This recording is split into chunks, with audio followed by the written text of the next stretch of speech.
for joining us, the Wealthy Retailer Podcast with your host, Dan Holman. Every episode, Dan dives into the retail headlines that matter to you, the independent retailer, covering topics ranging from retailer inventory, technology, marketing, retailers' questions, and more. The Wealthy Retailer Podcast is brought to you by Canadian Retail Solutions. Learn more at retailbycrs.com. And now, here's Dan Holman. Hey, good morning, everyone. Thanks for joining us again on the Wealthy Retailer Podcast. We are recording today for the week of June 24th. Pretty significant, Rob, in my life, the June 25th. I continue to tell everyone it's my wife's anniversary, and I get a little plug in there that perhaps it's mine as well. But it's not as important to be my anniversary as it is that I remember when it's her anniversry. Yeah. So it's the anniversary of her greatest day ever. It's that what we call day. It? Well, happy anniversary to you both this week. You got 24 hours left to come up with something good. I'm going to find something decent. I know I will tomorrow. I mean, it's the 25th, right? So Friday, I'll figure something out, this afternoon for Friday morning. It's not a big deal. There you go. I'm in last week of school mode. Right. with 4 kids. My youngest is in grade 3, and I openly say I suffer from parent guilt this time of year, where the lunch packing consists of here's a bag of chips, kid. All the best. I'm tired of making lunch for you. It's $20. But Dad, there's no cafeteria. I'll barter with it. Barter. Buy a better lunch. Buy your buddy's lunch. There we go. Right on. Some headlines to chat about this week, Dan. We got a few stories coming at us.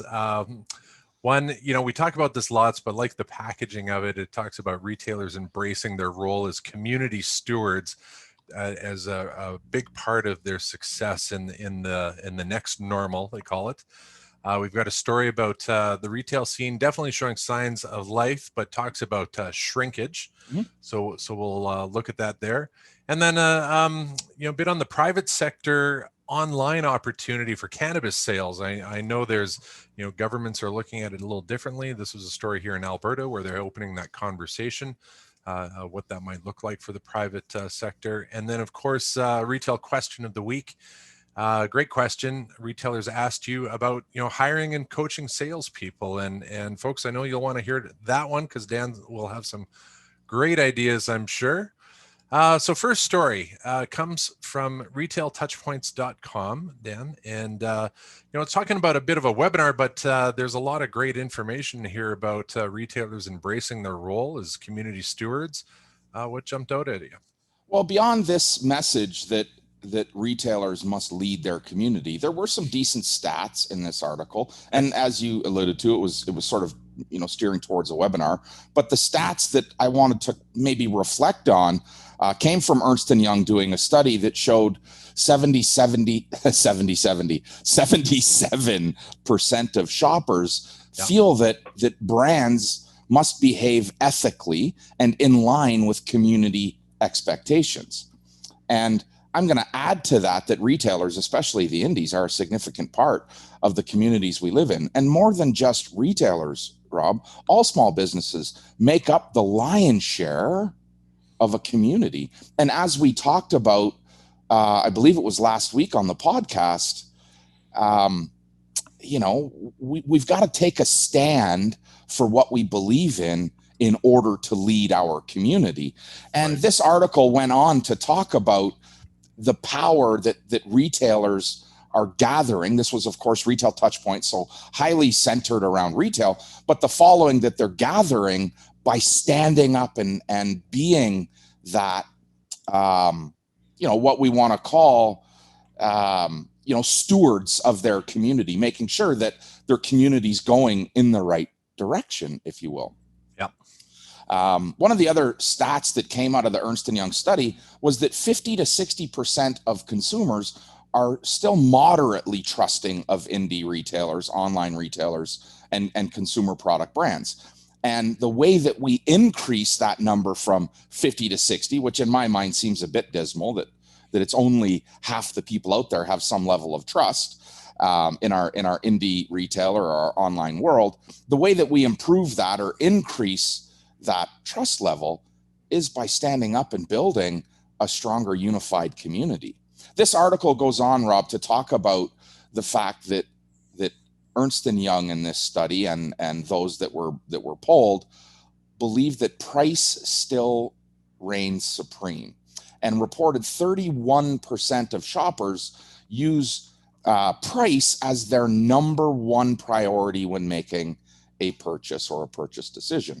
And I'm going to tell you that our internal numbers show us a different story today. The demand is out there, and those retailers that have supply don't need to discount or price, get into a price war to capture the market share. When there is increasing demand, as we're going to talk about in one of the next articles, what we saw in Toronto on Friday was crazy. The pent-up demand was satisfied by retailers that actually had supply. Now, here's a guy that comes from preaching lean and inventory. Hold as little as you possibly can. But we certainly have shifted in the last 3 to 6 months to say, hey, it's okay to be a little chunky. My mom always said, it's okay, sweetheart, you be a little chunky. That's okay. Your mom said that to you too? Right. So the retailers, Rob, that are chunky, that are a little heavy in inventory right now, have heavy in the right categories, have opportunity to capture consumer demand that's out there. And when demand increases, so does price. And that means that we don't have to play this price game that has been the race to the bottom.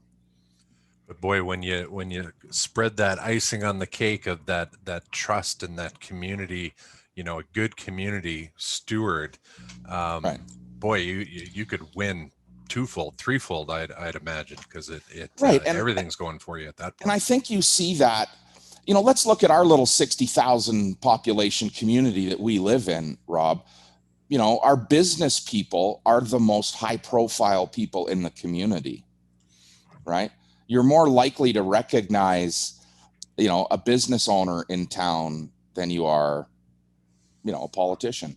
Yeah. Let's forsake the mayor and maybe some of the other crap that goes on with politicians. But, when you're out to dinner, you're more likely to recognize someone that is a business leader in our community than anyone else. Yeah. You see them at the charitable events. You see them at sporting events. You see them at networking events. They are very, very visible. And, let's not fall back to what I lost her name. I apologize. From Wilfrid Laurier University, be quiet, be quiet, be quiet. Don't take a stand. Well, this is an article that is in complete contrast to that says, hey, as a community leader, you need to be, a steward for your community. You need to stand up and shout from the mountaintop what your belief system is, and you'll gather a following. So I really drew close to this article when it talked about that. And I think too that there's a number of communities you can belong to, not just your geographic, your city community, but really looking into the definition of all the different communities you belong to, and knowing that people, whether you're in your shop or outside of your shop, they're looking to you. It's kind of have your game face on at all times. Yeah. Well said. Yep. I agree. Right on. Okay, our next story, Dan, comes from bnnbloomberg.ca, and you touched on it, the Friday lineups, retail, that sign of life is jumping back, but this story talks about shrinkage, and we've talked lots, that reallocation of the brick and mortar footprint, and what stood out to you in this story, Dan? Well, this really showcased what's currently happening in the Greater Toronto area. And last Friday, as retail stores reopened, customers were lined up at the doors before opening. And I'm not talking about the big famous brands where people were lined up. I'm talking about streets lined with people waiting to get into retail stores. What does that tell you? There is significant pent-up demand. More so, Rob, perhaps in Ontario, especially, when we say Ontario, awfully big province, but we really mean, the greater southwestern Ontario, where the gross population is, some of the grossest population. You can take that for whatever meaning you want. Not touching that. So we saw on Friday, retail stores lined up with people at the doors. And in this article, there's a great 5-minute video sort of attached, as Bloomberg always does. They've got a video that then, leads the story or the article below. And Arlen Markowitz, who's the executive vice president for urban retail at CBRE, talked about the bright future of retail from their perspective, working with landlords and retail tenants. He spoke about the shifting footprint needs and the fact that we're doing more and more and more business online. We're definitely a little bit leaner in inventory. We've identified that we can actually do a little more with a little less. And it's shifting the type of footprint that retailers are looking for. And he goes on in this video or this interview to say the phone is ringing off the hook with retailers looking for space. The phone is ringing off the hook with brands wanting to enter into that retail market. And there's no doubt in our mind when we talk about retail that apparel-based was the hardest hit. Those are the stores that sit perhaps darkened today. It was apparel, where apparel made up the gross majority of their product offering. And those stores are where we're seeing, a pretty strong rebound, and it's not hard to have this really strong rebound when you valley as low as they did. And Arlen goes on to say that most of the retail conversations he's having, people are looking for 30 and 40% less space because typically we've held on to that much of our retail space for backstock, for stock rooms and warehouses. And when you think about paying 30, 40, 50 bucks a foot for retail and then giving up 40% of your retail space to stack boxes or shelving, it's a little crazy. And Arlen talks about not only are they getting these calls from retailers wanting to enter or get into the market, but they're also seeing, more urbanized activity, where I could open a non-retail location to look after fulfillment and distribution and transfers to and from stores and that sort of thing. So, it was really good to hear, someone on that probably works with as many landlords and building owners say, hey, these guys are much more open to adaptable leases, including percentage rents versus traditional net leases. Yeah. And that's something, Rob, that we talked about, go back 15 months when March, when April, the pandemic started. And we said, look, you want to hold on to your client, you want to hold on to your tenants, get on percentage rent. And now here we are 15, 18 months later, and Arlen's coming out and saying, hey, man, landlords are really open to this. In fact, they're excited by bringing in a new retailer and being in an adaptable lease that sees it as a win-win. I've got an occupied space and I've got somebody that's generating a living, generating a decent living in my space. Well, it's interesting when, how easy it is to get swallowed into the negative headline of the retail brick and mortar footprint shrinking.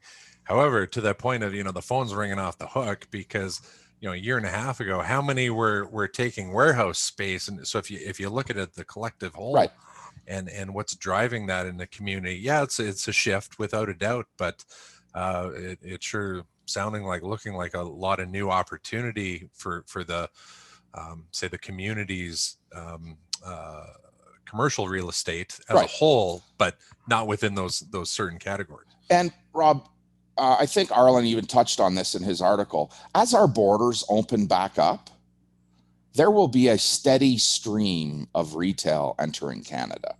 We're effectively 2 years now absent of retail entrance to Canada. Yeah, that's a really interesting point, Dan. And that's pent up. They want to come. They want to open more stores. They want to be in Canada.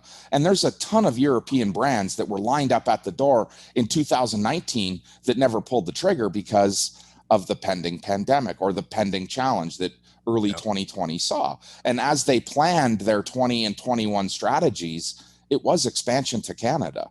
We are a population that's growing both physically and financially. We are a more stable financial economy than a lot of other countries. as poor a shape as we might be in now, we're not as bad off as other populations or other countries, and brands want to enter Canada, and that will happen in the latter part of 2021 and 2022. So there's two fronts of pent-up demand that we're going to see. It is the consumer that we have, but it's also the retailer that wants to be in front of the consumer, right? And sorry, go ahead.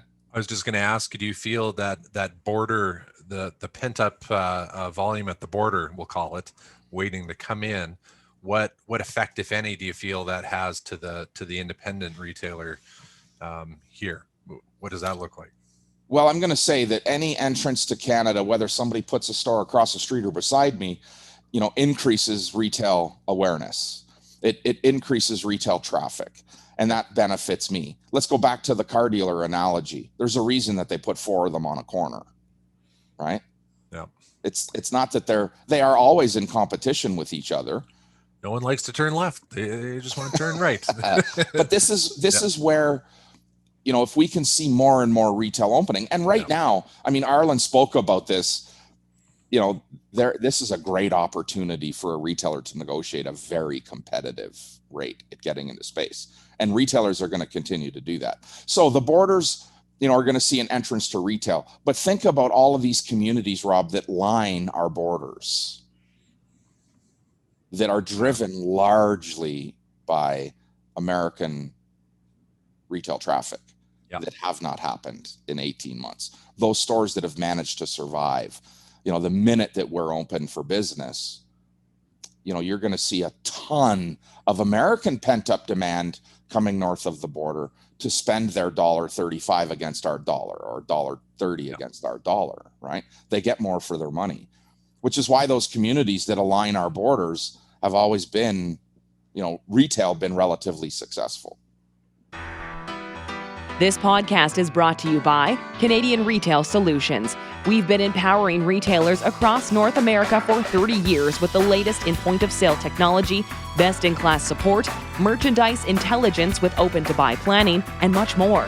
CRS has the retail solution to help take your retail business to the next level of success. Visit retailbycrs.com to learn more. Remember, Canadian Retail Solutions exists to help make you, the independent retailer, better. Okay.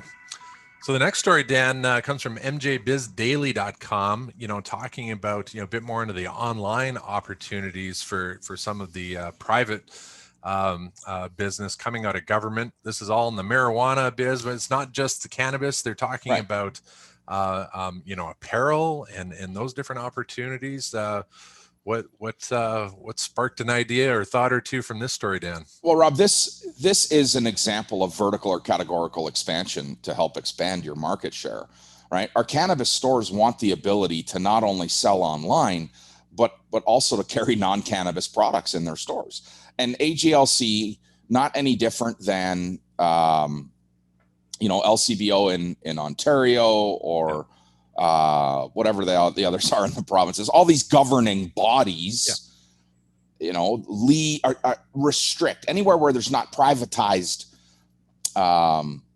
cannabis. We're talking about cannabis, so I'll stick to cannabis. Anywhere where there's not privatized cannabis, ALGC is the only legal online retailer. I use my air quotes when I say retailer. They're not a retailer. They're a freaking governing body, but they have become, they've owned and maximized their opportunity as the Amazon of weed in Alberta.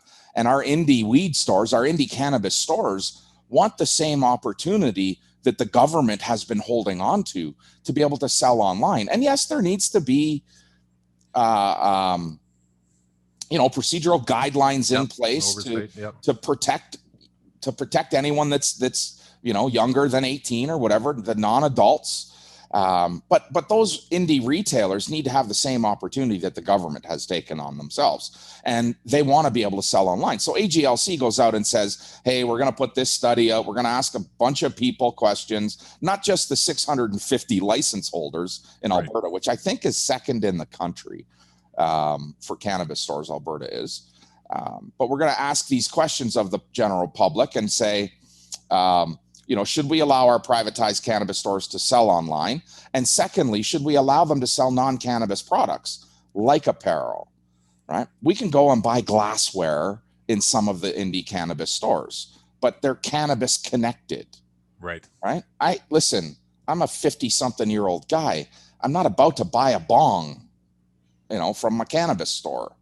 Right. I might buy a drink or a candy or a chocolate bar or, some Slim Dogs, but let the market kind of let the market decide what they should be selling. Yeah. And, I go into my favorite cannabis store here in St. Albert, and there is such a good opportunity for them. They've got a great brand. They've got a strong little following, and they don't have any way to sell even branded gear, right? They're not allowed, which is ridiculous. They're a retailer. They've been given a retail license, and now, AGLC is saying, well, they've been hammering on them for a long time, and not just cannabis stores, liquor as well. They're restricted in what they're allowed to sell by AGLC, the governing body, not by any other entity.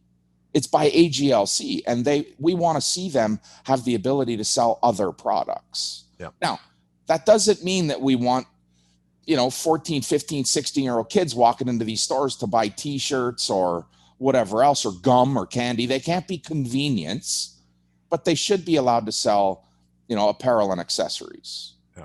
Let's keep them away from convenience type items to keep, the vulnerable out of their space. But we've got to give these guys the ability to make that living that they want to make. And they have strong audiences. These retailers want the same opportunity to sell their audience more products, and they should have that ability. The change over the past 18 months has forced us all to speed up, embrace different change, and government's been no exception to that. So This sure feels like it's just part of that. They have to do that process, but it's just a matter of time. So if planning wise for the independent retailers out there, that this might be a really big opportunity, what do you think is this more that we've talked lots about, private labels and just more opportunity to connect with their customers and in new revenue streams?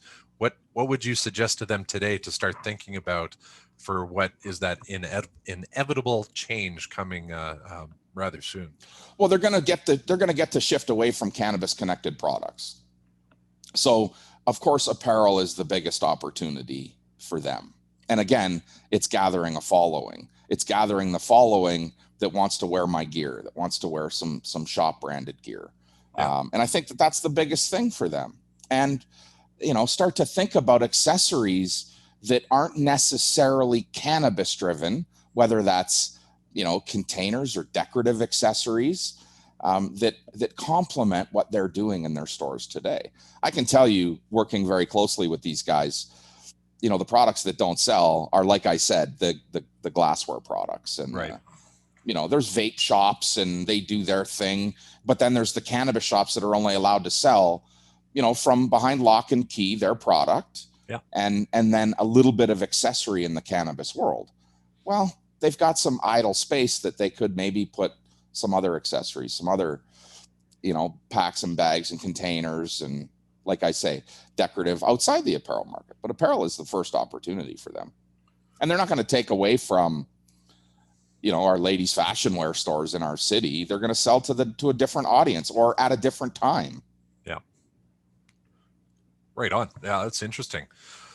Okay, Dan, always full of great advice for our independent retailers. And that was another example and one come up. The questions keep rolling in. What'd you get this week? So Angela from, I was going to say Saskatchewan, for you grown-ups fans, Saskatchewan, from Saskatoon said, can you share some tips on hiring and coaching salespeople? So Rob, totally a question that we get asked lots of times, not just through the podcast, but in my, everyday coaching life. It is a question that haunts everyone. Where do I find good people? How do I hire good people? How do I coach good people? And the most important component to your sales success beyond your inventory is your people. And the biggest misstep that we see in retail is hiring the wrong people. We hire warm bodies instead of assertive drivers. And too often, Rob, we hear this bullshit excuse, well, I can't find anyone. But are you really looking for someone, or are you hoping that they find you? And when you do find someone, you've got to make certain that they're the right people.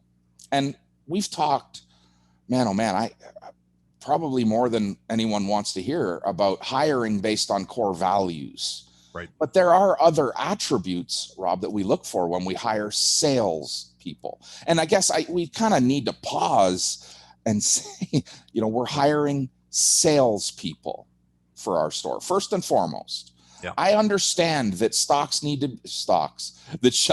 be stocked. And I understand floors need to be mopped. And I understand metrics need to be tracked.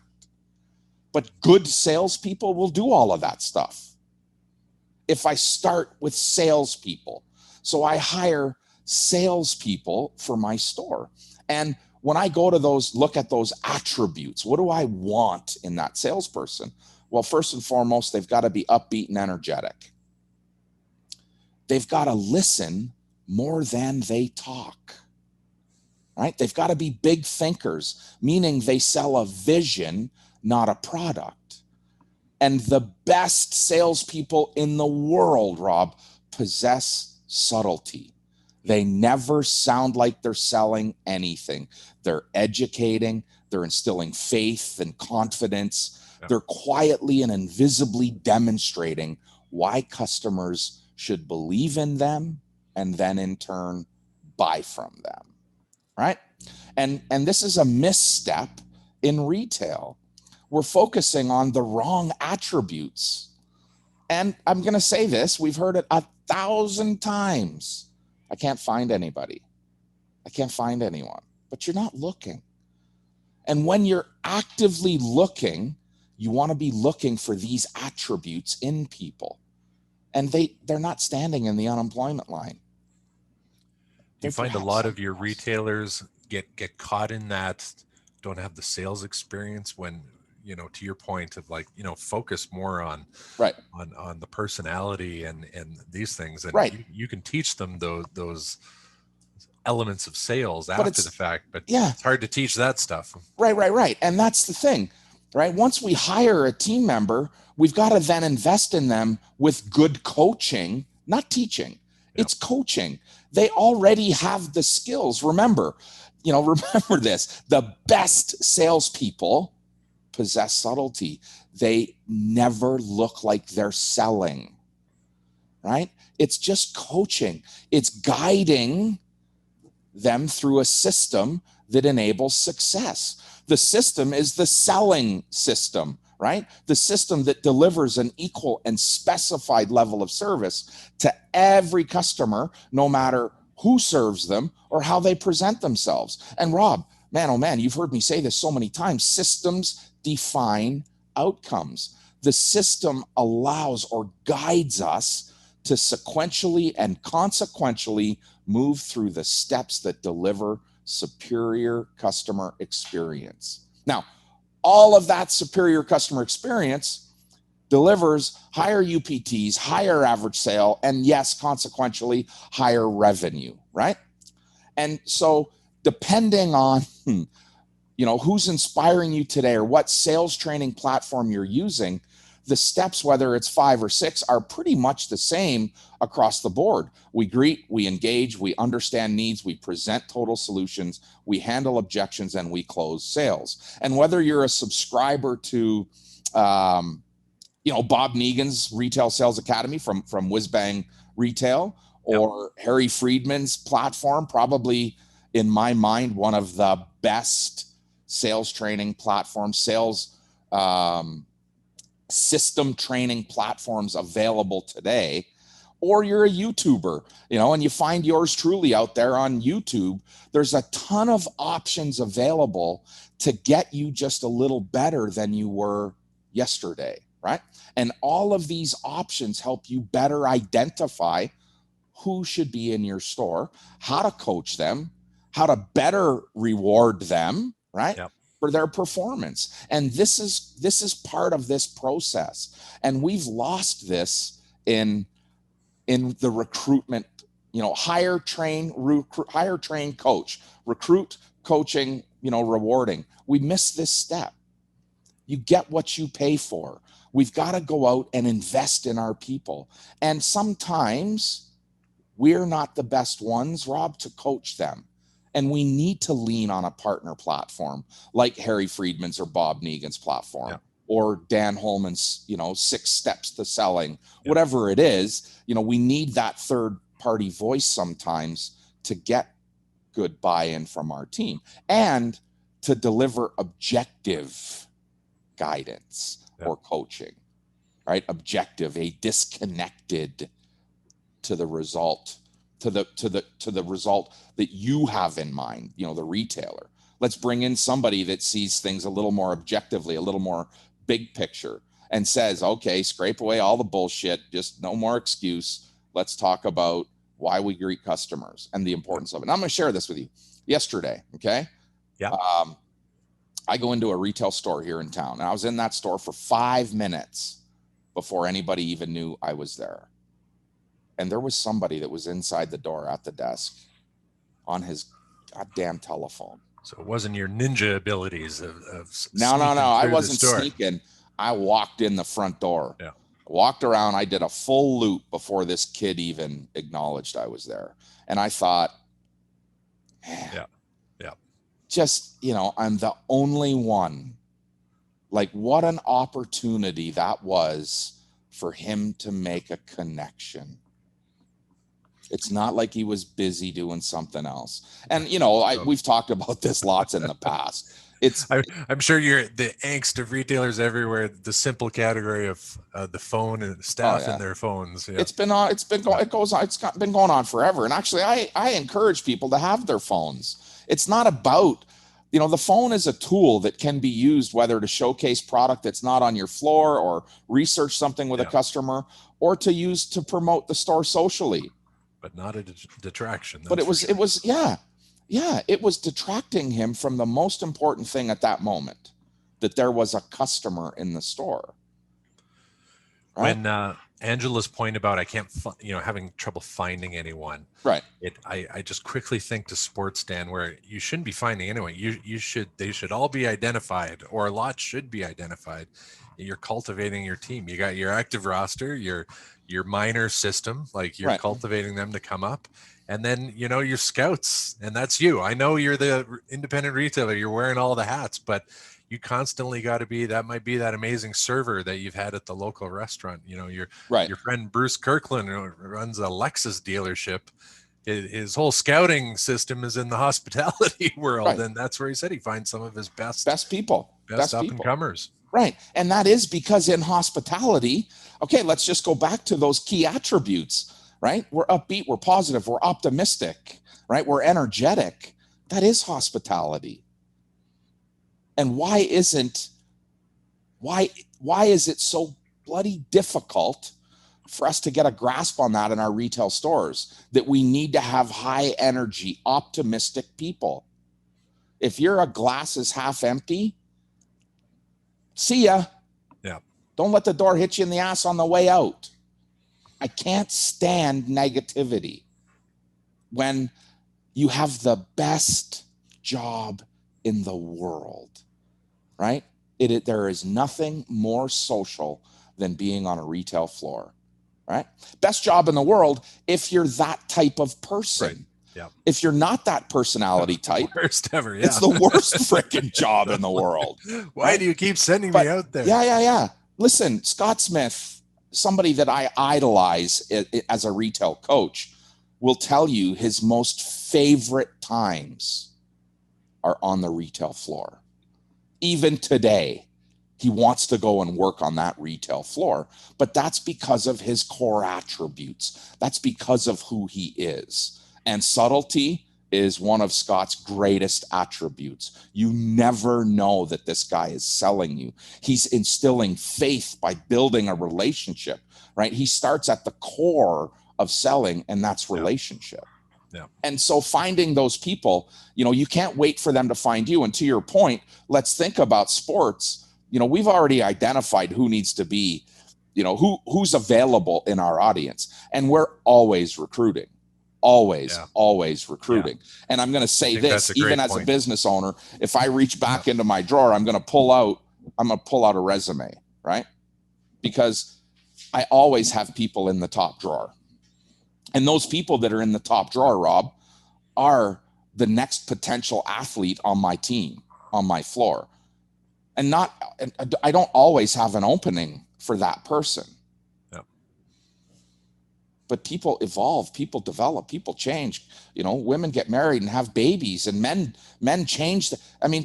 We live in a bit of a transient world. We can't expect, 0% attrition. Yep, forever in a day. Right. So you've got to have. But to that point, the non salesperson you encountered yesterday, probably like in an environment where the leader probably has stopped looking to continually improve, better build their team. And we'll never know that there's a better option out there because it's just a numbers game. I need 8 staff and I've got 8. Right. And guess what? I totally blew it yesterday because I went back out to, after I left there, would not buy, didn't matter what I went in there for. I wasn't buying. Went out to my truck to get a business card.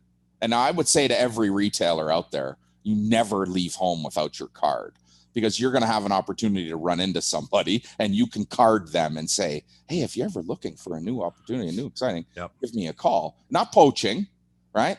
Just the presentation. Well, I went out to my truck. I lifted up the console to get a business card. I was going to take it back in and leave it there and say, hey, do me a favor, give this to your owner. I'd love to have a chat with them.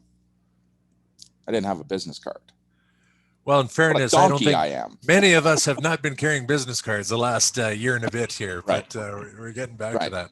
But that's the thing. Retailers have to do that. And, for Angela, we did talk in depth about where to go and look for people. Yes, you can put ads out there, and writing creative ads is a great thing. And there's lots of people that advocate for great ads, and you should always have an ad out there. But you are the best ad. You're the best advertisement for your business, for your team. And you have to be out there looking. And as you alluded to, or you talked about Brucey, Bruce finds his best people in hospitality. And how many of us would like to spend a little time at a restaurant today, or, at the lounge, on the deck? Great thoughts on hiring, coaching salespeople, Dan. I'm sure retailers have some other questions out there. What's the best way to connect with you? Yeah, so definitely can send a question to dan@thewealthyretailer.com. More importantly, you can hit up retailbycrs.com, subscribe to that newsletter. We'll share all of the content, the ability to ask and answer questions right within the newsletter. You can communicate directly with me on it, and we'll get answers to your questions, whatever they are. And if I don't have the answer, I'm going to find it for you. I probably know where to get it. And like I've said a million times, I don't have all the answers, but I know where I can get them from. Yeah, Dan@thewealthyretailer.com. Best way to get me on an email. And as Dan said, in the newsletter, we'll have the links to the stories we talked about today as well. We got a few more stories that didn't quite make the cut, but we want you to know about a bit more. One story about Canadian retail executives weighing in on the future of market planning. A story about I like this, the 3-legged stool, handbags, footwear, and the up-and-comer outerwear. And so I'm sure many will find interest in that. And then there's one other story. I'm just trying to think down off the top of my head. I lost it here for a second. Oh, I remember. It's how to make the most out of your omni-channel retail touch points. We've talked lots about that over there. There's so many touch points, and I'm sure folks will enjoy that story as well. Great job this week, Dan. Yeah, you too, sir. Thanks very much. Thanks everyone for joining us. Again, subscribe to the Wealthy Retailer podcast on your favorite device, Apple, Spotify, Google, wherever you listen, even on YouTube. You can find us. Just search The Wealthy Retailer. Thanks again. Hope you have a great week, retailer.